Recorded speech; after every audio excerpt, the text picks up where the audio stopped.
Well, so far on the Grasstrack Banter podcast, we've had British champions, we've had European champions, and now I'm delighted to say that we've got our first world champion joining us for our Outside the Pegs interview. Our guest this week, speaking to us from his home in the Netherlands, it's 2015 World Longtrack Champion Jannick De Jong. Welcome to the podcast, Jannick. Glad to be there here, Gareth. Thanks for inviting me. Yeah, great to have you, and obviously in the middle of no racing for anybody at the moment, so... obviously no different for you, but how are things at home in Netherlands for you? Is the coronavirus affecting your life very much? Yes, well, I work with Motive Dupli. It's a spray can producer in paint and technical aerosols. And I'm an account manager for Southeast of Europe region, and I'm working from home. Usually I travel once or twice a month abroad. And I go to the office every day, but now I'm stuck at home for 2 months already? Yeah, almost. Yeah, it's quite strange. On the other hand, last year in April we moved into our new house. My partner Femke and me. We bought a house last 2 years ago. So last year in February we got the key, and in April we moved in. So, a lot has been going on. Obviously, it's completely new. So I had to build the kitchen, install the kitchen, and I'm currently and do all the painting and then the stucco and the plastering, and now I'm building the workshop. Yeah. For my comeback next year. Ready for your comeback, yeah, and we'll definitely get onto your comeback sort of towards the end, because it's very exciting. But if we sort of start from the beginning, I mean, most of our listeners would need to be incredibly new to Grasstrack to not be familiar with your name, because for several years there you were the sort of world's best rider, winning nearly everything. But you've been away from the sport for a few years, and we'll sort of get onto the reasons behind that, as well as talking about those amazing years that you had just prior to the suspension. But first of all, Jannick, we'll go right back to where it began. How did your Grasstrack racing career first begin? How did it begin? I think I was 3 years old. My father and his best mate and his son and me, of course, we went on a vacation to Belgium for a week, to the Ardennes, and we visited a motorcycle shop there, and there was a Pee-wee in the store. And me and the other guy, who also got into Speedway later on, his name is Jannick De Jong. He raced for several years here in the Netherlands. I was sold immediately, so I think it was 6 months later when a Pee-wee was standing in the living room. We had, fairly big house. It was an old farm.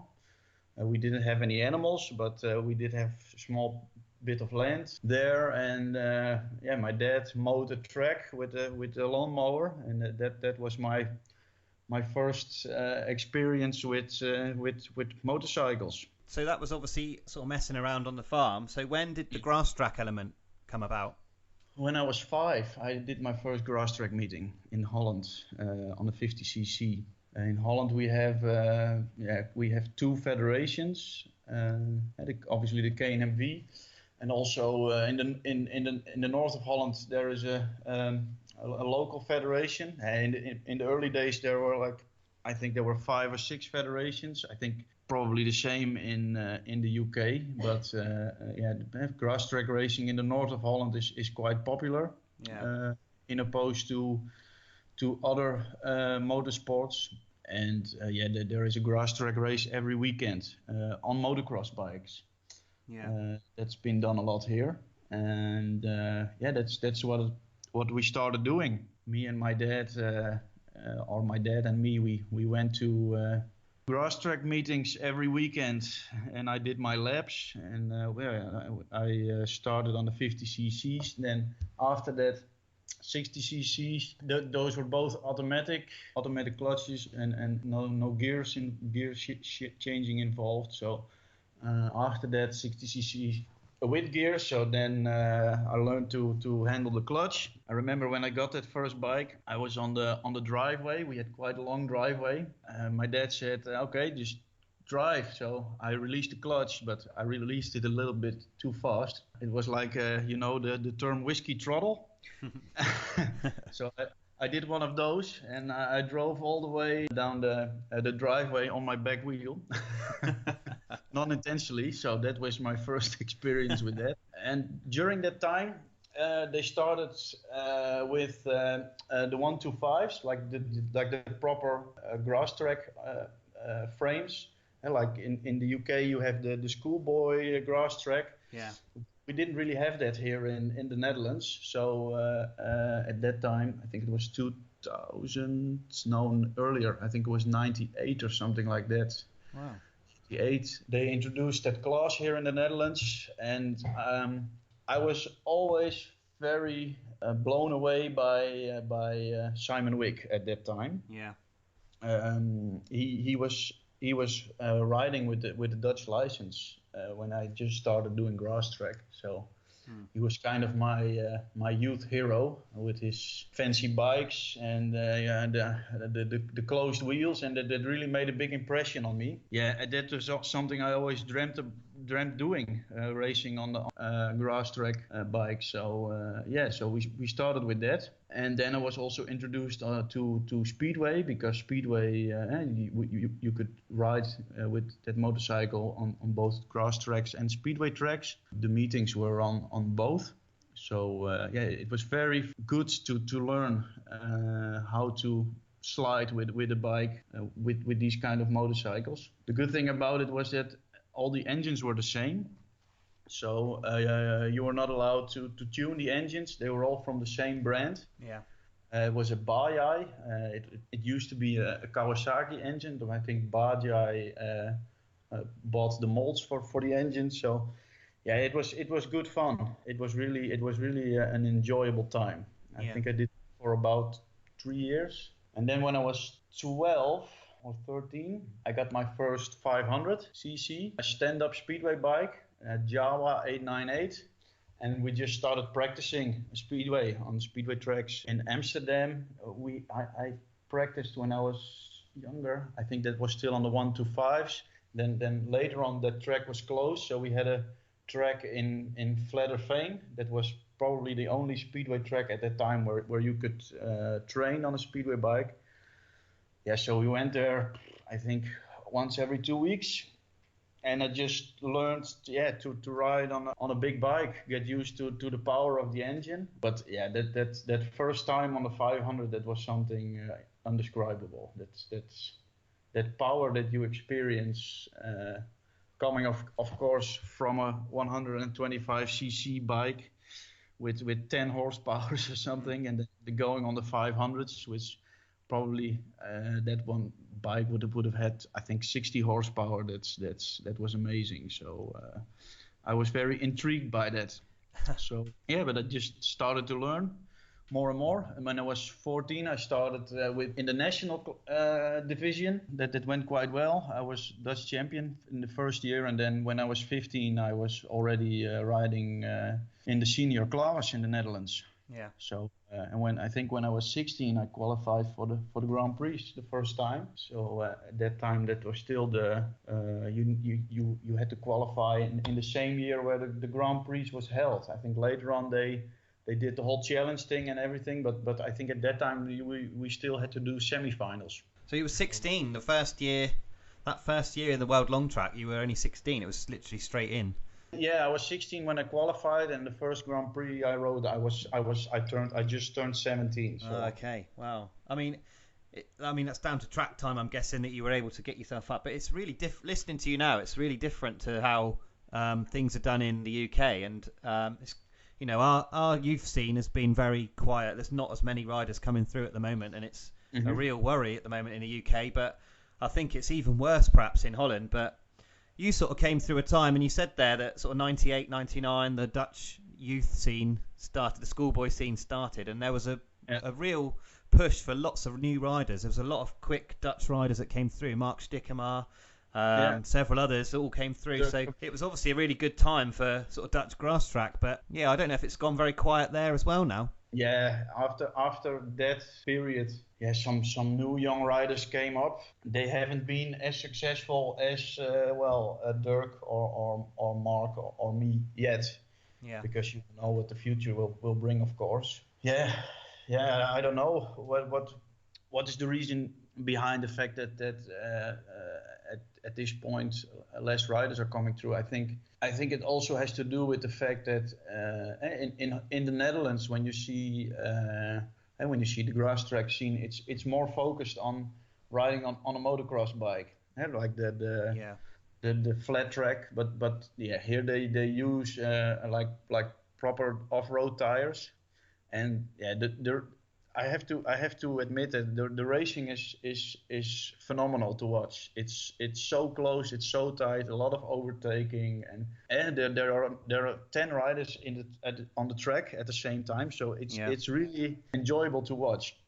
And also it's very easy to get into when you talk about riding on a grass track or a speedway bike, and there's a lot more maintenance involved, and it's much more difficult to practice or to do meetings. When you own a motocross bike, you can also go to the motocross track and ride there and do your laps there. So hey, it's much easier to start with. I think that is also the main reason why the young guys and also parents, I think, choose to go with this class. Also, Yeah. the fact that proper grass track bikes don't have brakes usually tend to intrigue parents a lot. They don't have brakes, and that's dangerous. And yeah, but yeah, when you learn to ride a bike like that, and yeah, you know how the bike handles, then it's even dangerous to have brakes. But Yeah. so it's difficult here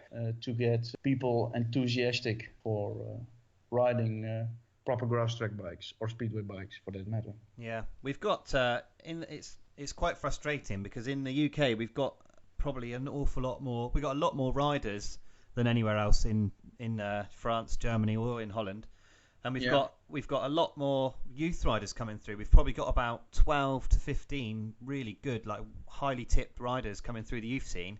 But Okay. and we'll probably get to it in a minute. Is the grass tracks in England are not always the best, and but in places like Holland and the places that you've got Enrum and some Yeah. just phenomenal tracks. We have some, but there are also a lot of like really bad tracks. Yeah, When you are riding, and especially on those motocross bikes, it's really not much different than in England. The only difference is that everybody here rides on motocross bikes, and yeah, in the UK you ride on proper grass track bikes. I think that is, but I think. And because we also have some talented guys, but yeah, they simply don't get on the grass bikes. And I think in the UK, and the problem is that the young guys tend to go to speedway. But yeah, yeah, I think it's also quite logical, because I remember when I was young, and obviously when I was introduced to speedway, I was we had a trainer in the Netherlands at that time, Frits Koppe, an old Dutch speedway rider, and he gave us training to the whole youth group at that time. When I proceeded to the 500s, I did some under 19s European qualifiers. yeah, I managed to qualify for the final. I think it was in 2005 when I was 19 in Gorica in Croatia. yeah, And yeah, it also sounded very romantic to me, yeah, to go to England and ride speedway there and be a professional and earn a living with it. But yeah, on the other hand, I did try to get in at that time, in close contact. I still am in contact with Henk Bangma, one of the Dutch riders who rode in the British League for Exeter. I think it was in the early 90s or something. And yeah, the early 90s, and he introduced me to the club there. But at that time, I think Exeter was I think it was one of their last seasons that they rode in the British Speedway League. I think at that time you had the Elite League and the Premier League. I think they were right in the Premier League. But yeah, I was 17 and I was still going to school. I didn't have a driver's license, and at that time I spoke about it very thoroughly with my parents because, of course, for me it was kind of a dream come true. But then when you put the numbers together and my parents are not like really rich people, and then of course they were able to support me when I was younger with my racing. But I also have a brother and a sister, and they also have had their hobbies, so they said, Jannick, if you want to go there, and it will cost a lot of money, and the risk of not breaking through and not getting to a point where you can manage it on your own and really build up a life, then all the money is gone. And you still have your school here. I still have my school, and what do you want to do? And there's also a life after racing. So yeah, at that time I decided to stay in school and finish my education and not go abroad to race speedway. But I can really imagine that for the young guys, it sounds great to do what you love and then make your work out of it. Yeah, it's a big problem, I think, all over the world, is that, we in the UK, we get all of these young riders that come into the sport through grass track racing. And then they all go, like exactly what you're saying. It sounds very romantic to go off and make a career from it. But the problem is that for every 2 riders that make it, you've got another 10 that just sell up and don't ride a motorbike ever again, sort of thing. And it's an absolute tragedy. And I think from what you're saying, it sounds like you've sort of dodged that a little bit, and that's why you've stuck with the grass track and long track. Yeah, I also rode speedway next to it, but my main thing that I did was grass track, and I of course was becoming more and more successful with that. And at some point, you need to maintain 4 bikes if you ride grass track and speedway. So at some point, it wasn't worthwhile to invest anymore into the speedway. I still have a speedway bike. It's a nice bike. I use it to practice every now and then, because I still owe a lot to that period where I rode a lot of speedway, in terms of learning to lay your bike down when someone crashes in front of you. It's easier to learn that on a speedway bike than on a grass track bike. And the gating and also the way you sit on the bike and turn the bike, and the technique involved to ride a speedway bike properly, it helped me very much on the grass.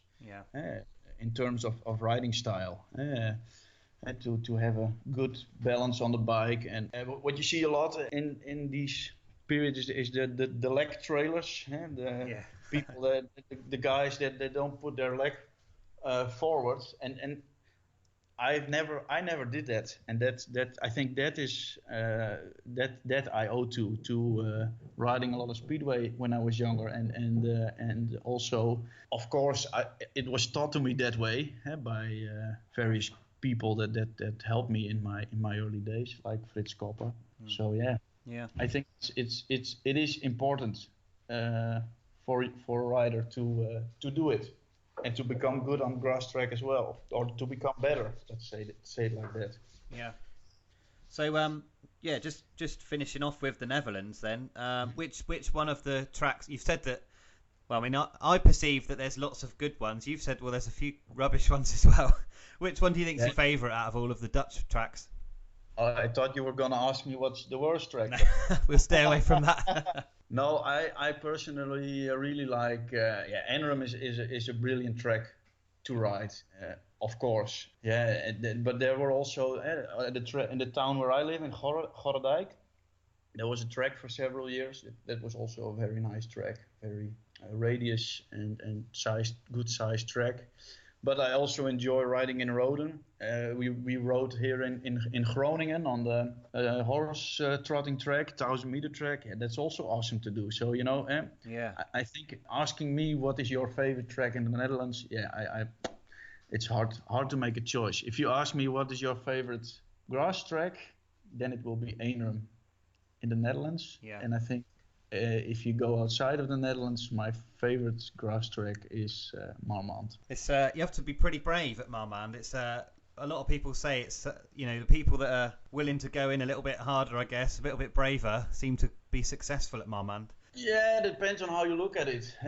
When I came to Marmande the first time, I wasn't that good. I'm not that. I was.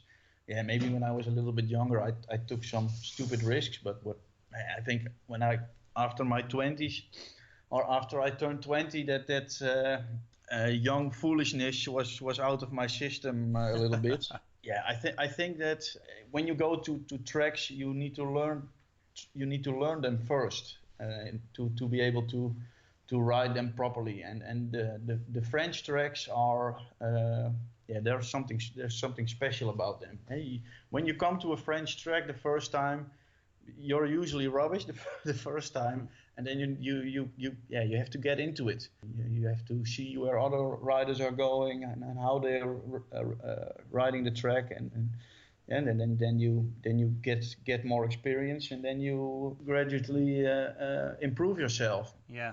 And then when you feel comfortable on the track, then you are also then it's also easier to look for that limit and to really go on the fence and touch it a little bit and rub it with your back wheel to get a little bit extra grip on some spots, that doesn't come to you, or at least it didn't came to me the first time when I got there. I learned it by going there several years in a row and improving myself. Yeah, I mean, it is amazing. It's an amazing place. The whole event is amazing. It's just it's full respect to all of you that race there, because it's incredible to watch. And like I say, I mean, I think I've watched a video of a few people, and yourself, Paul Hurry is one that sticks in my mind as someone that goes around there amazingly quick, and there's several others that are just experts of the place. And I think it must be very rewarding when you can ride it like that. Yeah, I don't know. Yeah, it just I think, but that's why. Why you want to race? Because that makes my heart beat faster. Makes you feel alive. Yeah. So obviously, most of our listeners, we've got a couple of listeners in the Netherlands, I think, but most of our listeners are in the UK, and we've seen you race plenty of times in the UK. Do you enjoy racing over here? Yeah, I did very much. I think the atmosphere was always very friendly, and people enjoy racing much more than in the Netherlands. I believe in the Netherlands there's a lot of negative rivalry, so to say. Sure. And I think in the UK that's a little bit different. People are more positive, and they are really of course they want to beat you, and you want to beat them, but it's more like in a friendly manner, and here it's the mentality is a little bit different. So that's what I really enjoyed. You can really feel when you are in the UK that people are more fond of racing in general than here in the Netherlands. Yeah, I think that sort of one of the best things, but one of the worst things about Grasstrack in the UK is that everyone that goes is incredibly passionate about the sport. We love the sport, and that means that the people that are into it are very much heavily into it, but then we struggle to see it from somebody that doesn't go to Grasstrack's point of view, and then I think we find it hard. So it's a double-edged sword, really. But which circuits have you ridden in the UK? Which I know that you obviously Swingfield we'll get to in a minute, but Swingfield. I've been to Collier Street. I know you've raced a few times. Yeah, Collier Street, and I was in. Have you raced at the Poacher? Yeah, the Lincolnshire Poacher. Yeah, that's it. Yeah, the Poacher. Yeah. And I was in High Easter once. Oh yeah. That track didn't really suit me. It's very slick, High East. Well, it used to be very Yeah, slick, and then it changed. it's slick on the inside, and then there was like this big wall of grass, like when you ride into a wall, and it was that I couldn't handle that. That was them, but yeah. Yeah, they had they obviously the biggest difference to look at is that we've got the ropes and the stakes, and abroad you always have the boards. Is that something that bothers you at all? No, not really. No, not really. It does. It does because you use the boards a little bit as a reference Yeah. at some tracks, and you need to get your head around that a little bit when you come in England for the first time. Because I remember that when I think it was in High Easter. I went into the turn far too fast. Yeah, I didn't turn it hard enough, but that was because I didn't have the fence as a reference, so I Okay. went over the line. Right. That's quite Yeah, interesting. and yeah, it's and I also have it like for instance in Berghouten you have the same. You have a speedway track on the inside of the grass track, and there's also no borders around it, and you tend to overshoot it easier when you don't have borders around it. Mm. So that yeah. We have That when we have European championships, and well, going back a few years before that, World Longtrack, the riders from abroad often struggle because obviously we've got the outside markers, and Yes. and you don't have the outside markers in other tracks in Germany and Holland. So Oh. I know that last year we had the European semi-final in Midshires in England, and a lot of the riders, quite experienced riders, were really struggling to keep the bike from the corners were very tight, and to keep the machine on the track they were finding very, very difficult. And I'm guessing that might be the same sort of thing as what you're talking about with the boards. There's no reference point for you to Yeah. stay away from it. Yeah. So, but yeah, once you have that in your system, yeah, then it's not really a big Yeah. a big thing. We, But you cannot use the boards. Yeah, you cannot. Yeah, for yeah. instance, like I said earlier, in some tracks you use the boards sometimes to generate a little bit of extra drive on some points at the track, and that's impossible. Yeah. Yeah, well, we was obviously we had the European semi in England last year, and it's always great to have everybody from abroad over. But really, the English riders sort of were dominant. Really, Kenneth Hansen from Denmark, he was the only one to get in the final, and everybody else really struggled. And I remember we were stood there, and one of the things we said was, well, there is one person we can think of who would be all right here, and that's Jannick De Jong. So maybe if this season's cancelled like we think it might be, and we end up back at Midshires for 2021, who knows? Yeah. Who knows? We might see you there after all. Maybe, maybe. Yeah, you never know. Yeah. Well, your first European title, your first European grass track title, of course, was in Bielefeld in Germany, which is another brilliant grass track. So that must have been a fantastic day for you, winning that title for the first time. Yeah, it was. It was. Yeah, but I think at that point I grew or I evolved in someone to yeah. I think at that time I was one of the best grass track riders in Europe, and at some point you feel that you have a chance to win it, and then you start to believe it, and when you start to believe it, and you it happens, or at least in my racing career that's usually how it went. When I really believed in it, and when I felt that it was going to happen, it usually happened, and this happened in Bielefeld. I obviously gained a lot of experience with building a frame together with a Dutch frame builder Hokap, and that frame really suited me.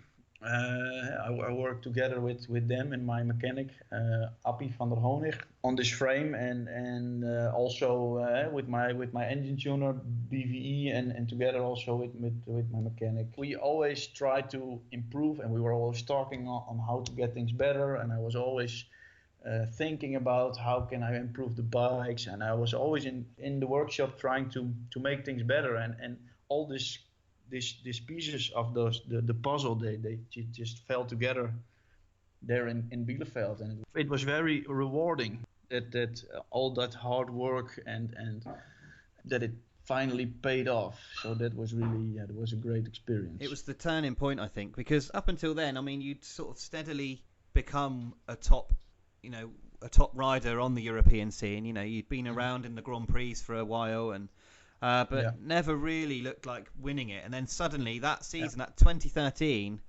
and from then on, and to be honest, from then on until you were suspended, you were at the top, because you had the second that European Championship, you were second in the World Longtrack that year, and suddenly everything clicked into place. So so I mean you've sort of said that's down to the frame, it's down to your mindset. It just must be great. Like, once you're sort of riding on the crest of a wave like that, it must feel like nothing can go wrong. No, that's not entirely true. You have some bad days as well, but I think in general, because I was very inconsistent before that, and then I started to become more consistent, and I think that is what proves that I think that you are a good rider. Of course, you have your bad days, and of course you make bad decisions, and of course you go to a track and you make a wrong decision with setting up your bike. But I think what is the difference? What makes you a good rider is that you know how to turn that around, and that you start working on a solution, and that you just positively try to make it different. And I think before that, but that also has to do, I think, with a little bit of experience and knowledge about engines and tracks and things you can do to make something work on a bike. That all fell into piece. And before that, I was searching, or we were searching. Obviously, you're never alone when you are racing, and you have a whole team of people or enthusiasts that are helping you. And from that moment on, it went really well. Yeah. It really did. It really did. Yeah. I mean, you had obviously you won the first one in Bielefeld, and then,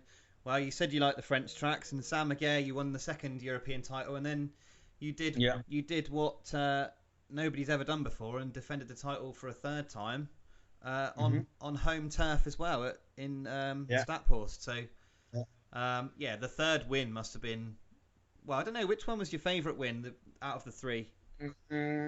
Saint-Mégier. Okay.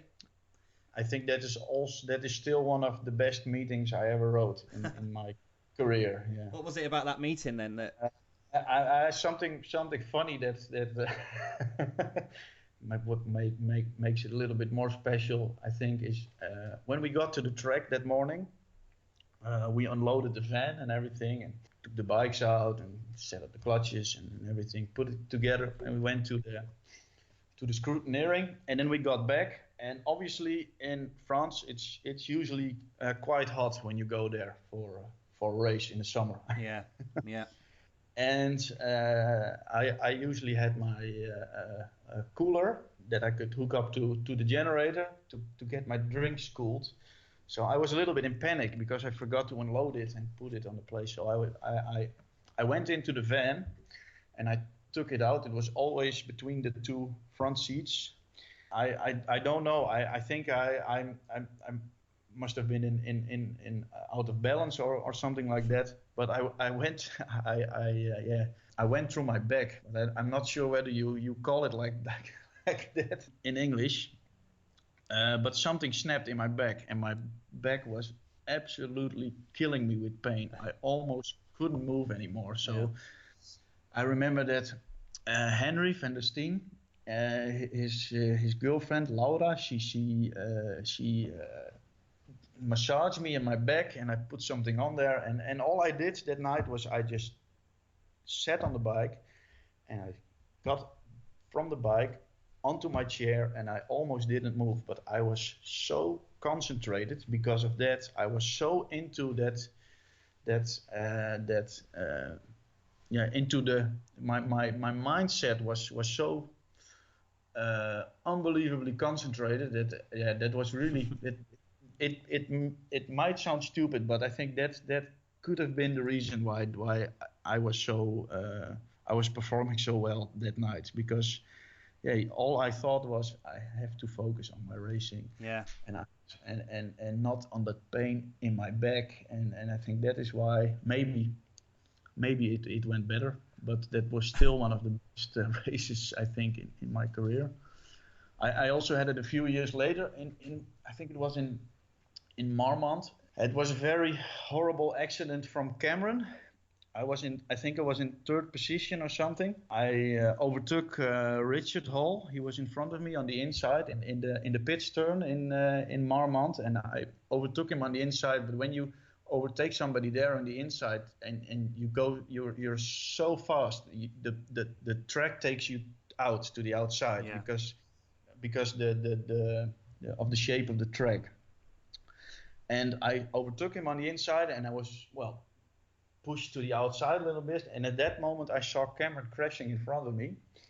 So I did everything I could to not hit him. So I managed to not hit him, but the bike did hit me, hit me full on my right shoulder, and I was in so much pain. But also at that race, I won the race, I won the meeting, but I was in so much pain, and I think maybe that is also why I was so concentrated. You just only focus on your racing. Yeah, I guess nothing focuses the mind quite like a bit of pain. I don't think I'd recommend it. I wouldn't recommend having a crash just to make yourself a bit more focused. Yeah. It sounds, but I also had other great meetings, of course, without any pain. Yeah. But those kind of things that stick in your mind. Yeah. Well, I mean, you had the 3 European titles, and then you were set to defend for the 4th time, and all seemed to be going to plan. And I mean, this was a meeting that happened in the UK at Swingfield. Yeah. And all seemed to be going to plan. You looked like you were going to sort of scoop your 4th title in a row.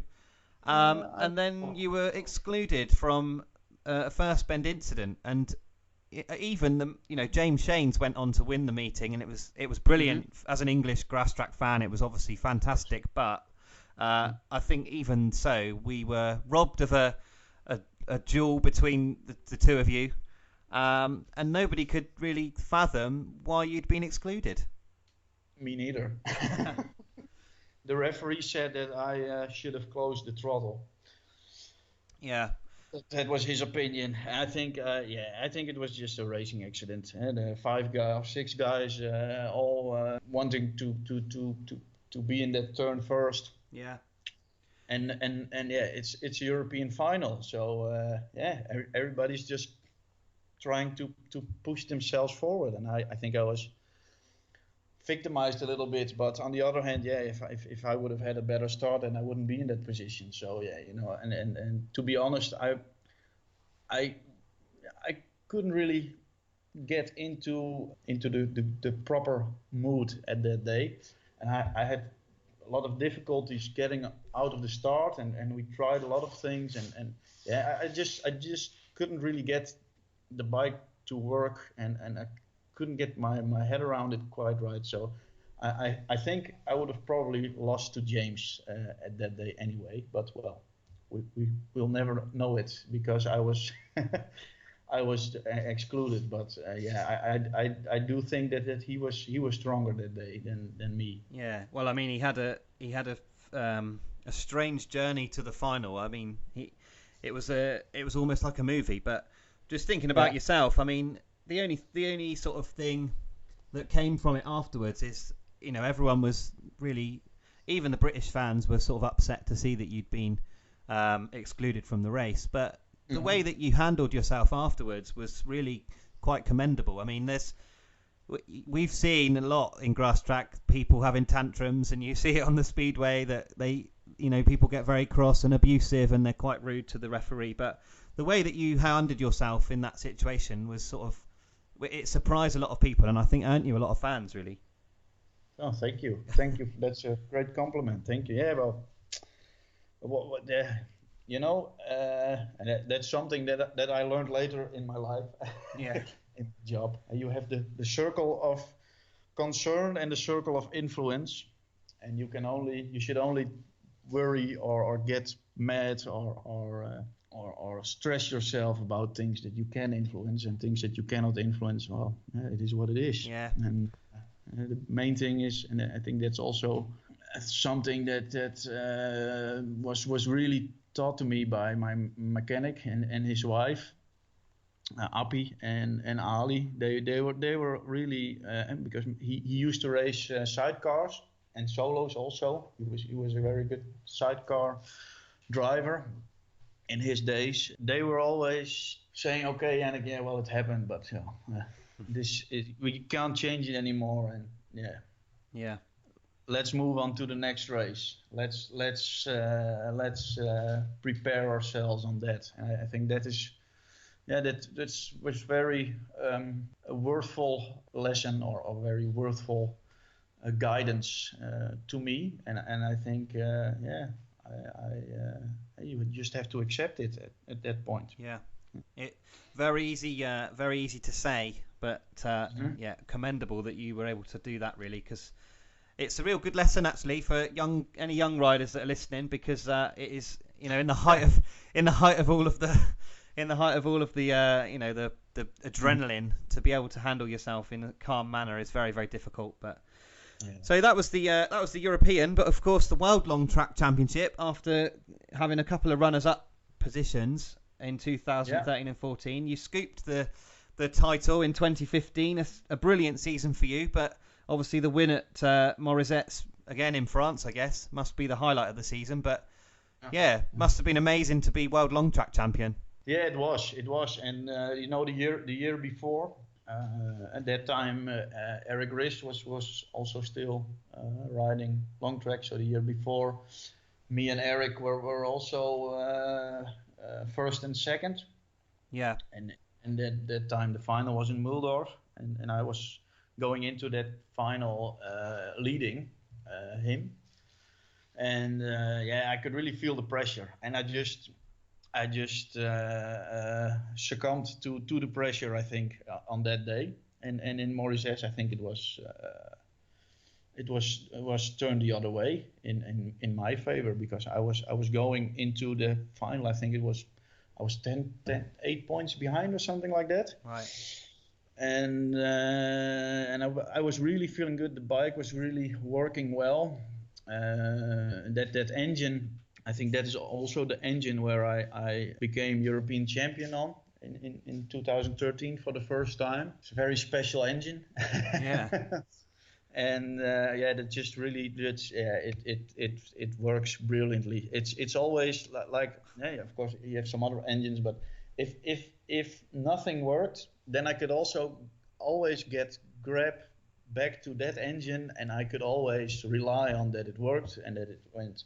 It was not the fastest engine, it was not the strongest engine, but it was always working for me. Yeah. I could use it on a small grass track, I could use it on the long track. It was not the best engine, but for me it was, because I had another engine that was much faster on the long track, but I could always get it to work somehow. Yeah. On every type of track, with changing some small things in the setup. So that was so. But I also used that in Morizet, and it was really going well. And at one point, I think Eric was fourth or something in one heat, or third or fourth, and I started gaining points, and then like I said before, I was starting to believe in it, and then it happened. So yeah. It's actually what you're saying there about the engine. I mean, for yourself, we've talked before about the World Longtrack Championships that was supposed to be this year. You had Forza in Finland, which obviously you've gone very well there before, and Herxheim, which are long tracks. But then you had a speedway track that was planned in Poland, and then there was grass tracks as well, Lariol. And you have to be it's not really long track anymore. It's sort of track racing. It's grass track and long track. But something that you obviously mastered, which I think some of our young riders are trying to do at the moment, is to be able to go well on a 1,000-meter sand track one week, and then the next week go to a triangle like Marman and go well, and then go to a Yeah. grippy Dutch long track, a grippy Dutch grass track, like Adward or somewhere like that, and go well there Yeah. as well. And I think that at the moment, the riders that can do that are the ones that are winning the World Championships, and it's something that you mastered. Yeah, and I think that's also, but it's also very difficult to learn, and that's what I think that brings me back to something. You need to build up that experience, and you also have to. I think when you are a young rider, I think the main thing is when you go somewhere is that you just try and learn and try to absorb as much knowledge as you can and about how to set up the bike and of course there's always a kind of track that suits you better than another kind of track, but you have to adapt to the track, and of course you can gain a lot by setting up the bike correctly, but I think as a rider you also have to know how to sit on the bike and how to move on the bike to make the bike work on a short track, but also on a long track. Yeah. Because the technique in riding is really different. When you are on a 1,000-meter track, you're really letting the bike go, try to keep the wheels in line as much as possible. Whereas when you are on a really short track, you just have to turn it. So it's more like coming in a turn on a speedway track, like really putting the handlebars down low and oversteering it, and then really put the forks against the diamonds, so to say, to turn it. Yeah, it's interesting because we've spoken to Trevor Banks, as I mentioned to you, and we've spoken to James Shanes and Zach Weiknecht and a few solo riders now, and nobody can really be clear how the speedway, the grass track and the long track all help you, because you obviously did most of your racing grass track and long track, and that meant that you could go between grass tracks and long tracks fairly successfully, and riders like Mathieu Tressier and people like that can do that too. But sometimes they say, James Shanes has said that riding speedway helps his grass track, but sometimes it doesn't help him with the long track, and it's almost like you don't know which way to turn with it, I think, because riding the bike, like you've said, riding the bike on the speedway track is helpful because you're on the bike and you're getting used to it, but it's teaching you to turn the bike very hard. But the long track, you need to be almost of a different mindset. And it's very interesting listening to you all and trying to sort of work out where the land lies really, and what riders should be doing. Yeah, but I think there is no book that tells you how to become a good rider. I think everybody has to find that way for himself. Yeah. And I think when you speak to speedway world champions or long track world champions, or I don't know, road racing world champions, I think everybody has a different story. Yeah. And because every individual has his own ways, and that's there. But of course, if you are really honest against yourself and you are always reflecting on yourself and trying to improve, then eventually you will get better. Yeah. Well, I mean, you talked about Eric Ries just now, and obviously Eric was a real good rival of yours, and then he's now given up grass track and long track and just does speedway and rides for sort of Kings Lynn in the UK and everybody else. And this year, Dimitri Berger, who's the World Longtrack Champion, he's retired from long track and grass track, and he's now gone. So, assuming that you were sort of at the top of the game for long track and grass track, were there any plans for you to do something similar, or were you going to stick with the grass track? I was offered after my World Longtrack title. I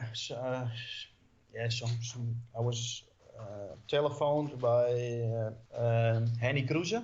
Henny Kruse is, I think he was the first rider to do a paid 21 points maximum in the British League, but please correct me if I'm wrong, but he was a very good Dutch speedway rider. And he rang me up, he said, Jannick, you can ride. Don't you want to go into Speedway and we can help you and we'll get you into a club. And I think I was 28 at that time, 27. I said to him, no, I'm too old. I don't want to do it anymore.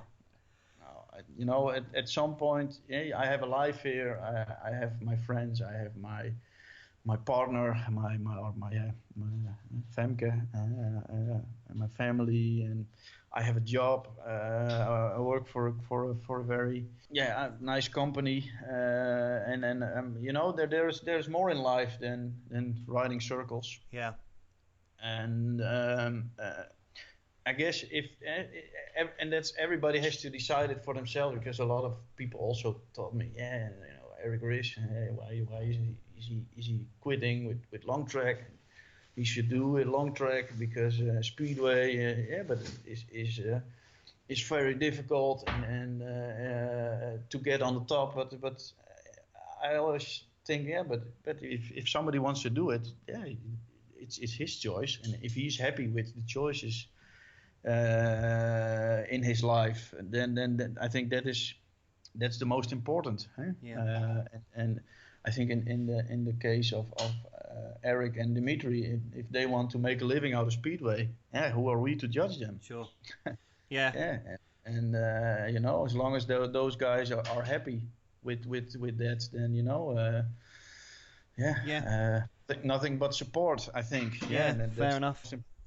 Fair enough. I find it very hard, though. I don't know how you feel, but I find it.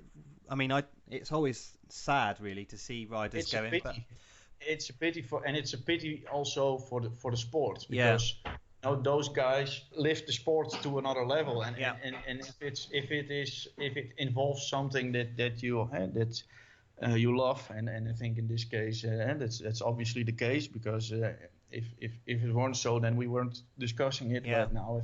If we weren't listening or to this, people weren't listening to this podcast, and people weren't going to Grasstrack races, and to see something, it's kind of devalue because of that. Then of course everybody has an opinion about it. Yeah, it's a shame. It must be hard though. Like Eric went off to Speedway as the champion. I mean, he didn't defend his title, and then Dimitri's doing the same. I just couldn't imagine being the title holder and then not defending your title.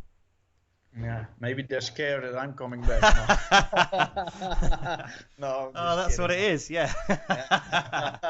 Maybe. No, I don't think that's the case. No, it's a pity, but I think people also say sometimes that you have to stop at your best. Yeah, and take stock, I guess.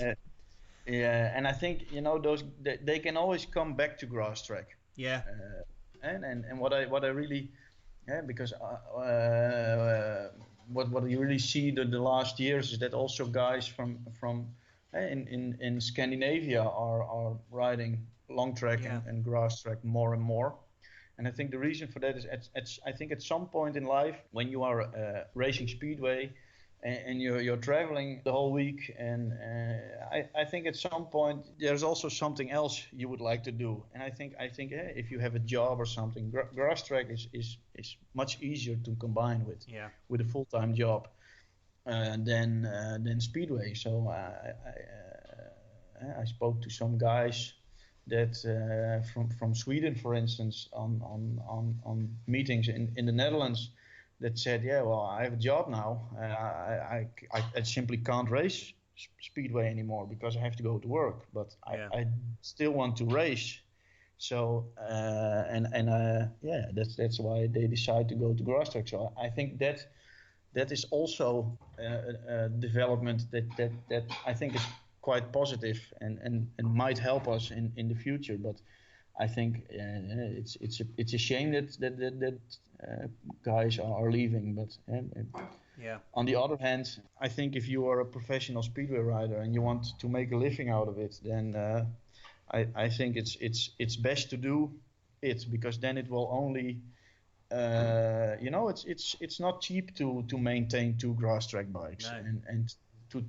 Because if you are for instance, if you are living in England and you have to travel to the continent, every other week for a Grasstrack meeting. You know, it's not cheap. No.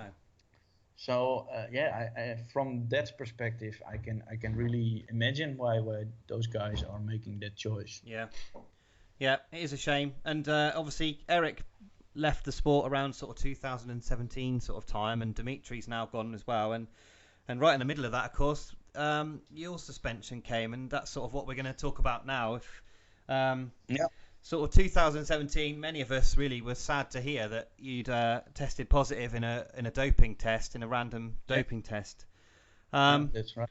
And I think it's important to point out to our listeners, Jannick, that you weren't deemed to be under the influence of drugs while racing, which I think some people, when they hear that you've sort of been banned, people think that you were turning up, handing out doobies at the track or something. But there was nothing like that. It was traces of amphetamine in your body.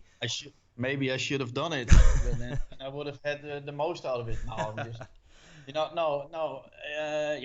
was the week before that control in Enram. I was in. We have an annual fest where our king has his birthday, and people go out and party, and I went out for a party, and I did not pay enough attention, and I probably drank something where amphetamine was added to, and I didn't notice it. And I was tested after the meeting on values that are comparable to 2 sugar lumps in an Olympic swimming pool. And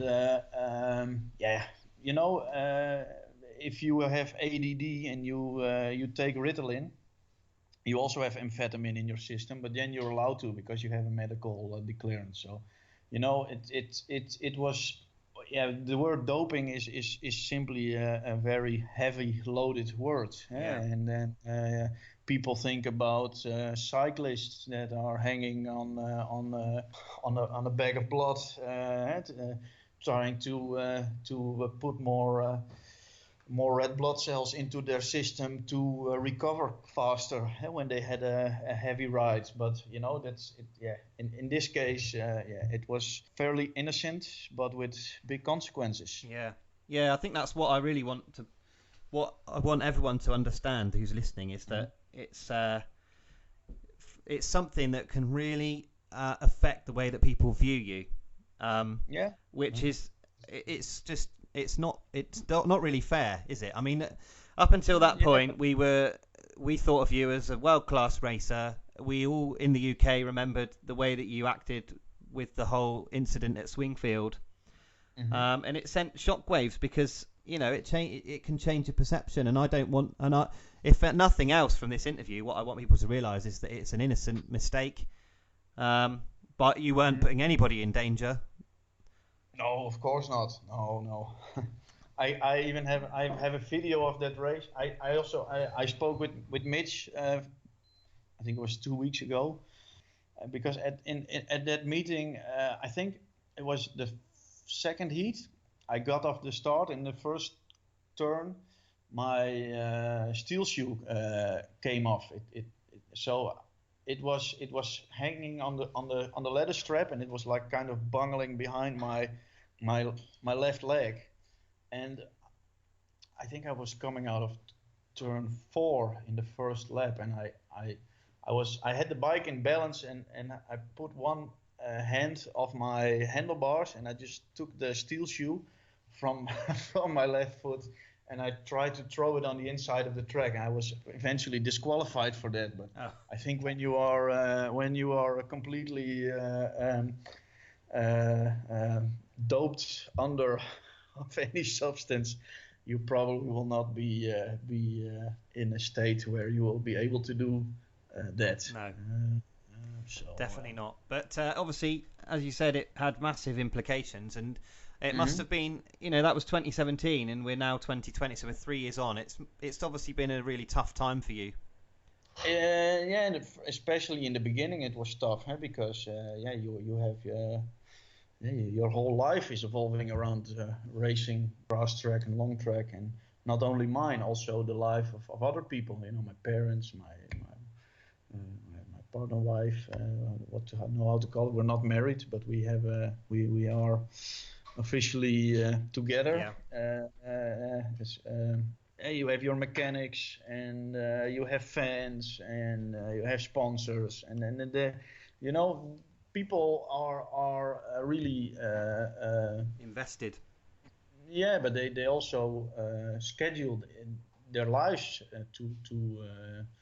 to help you or support you or do whatever. And for me personally, that it was tough to confront them with the fact that I was tested positively because of the heavy load that is attached to that word, and also the fact that it makes you look bad. Jannick, when you call your sponsor and say, hey, look what happened. You should hear. I was tested positively. Then you have to explain the story 50 times or something. So that was really tough. It was like somebody died or something. Sure. And it was a difficult process. But I think after that,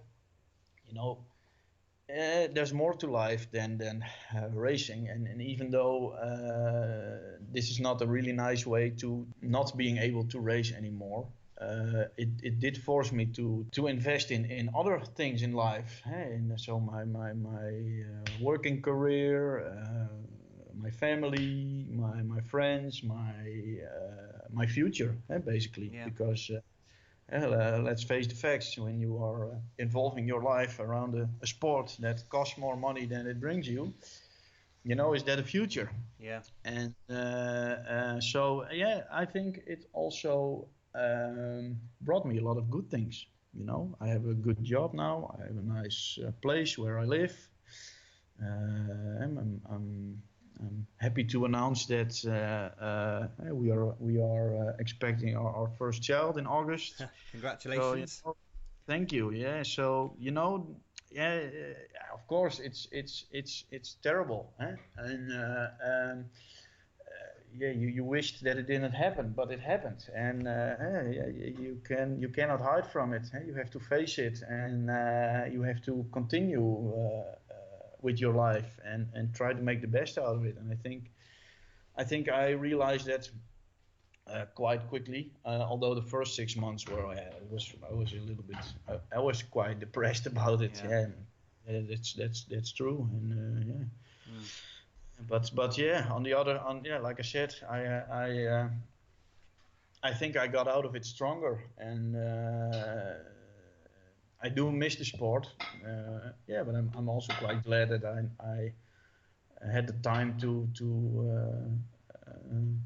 invest in other things. And Garrett, at that point in my career, I was also at a point where I was thinking, do I still want this? Going to the track every weekend, cleaning the bikes every month. I had a full-time job next to my racing, so all my vacation days were going to the racing. On Monday evening, unloading the van and cleaning the bikes. Tuesday, cleaning the carburetors and then the clutch plates and changing the tires. And then on Wednesday, building up the bikes again. And then on Thursday, I don't know, some other cleaning things and stuff to do. Something was broken, or so you were really committed to the sport, like 100%. Yeah. And you're on the train, and the train keeps on moving, and you just have to get on with it. You just have to ride the train, and then at the end of the season, then the train stops, and you have some time for other things. But but I didn't want it to turn out like this. No, of course. Being able to race, so I think I will not race like every weekend or two. I was not really a big fan of doing 2 meetings in a weekend.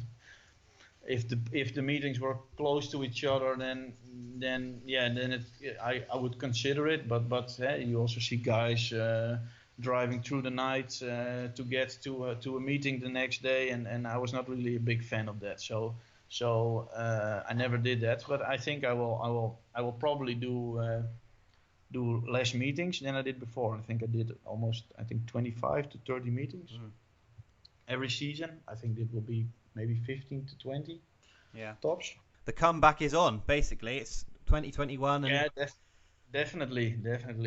I still have the bikes and all the engines, and I don't think that evolvement of the engines and the amount of power that they have increased the past 3 years is of such a majestic way that my engines are not relevant anymore in this time. So I think that there's still the material I wrote at that time is still quick enough to compete in the top in right now. But yeah, I think we also have to consider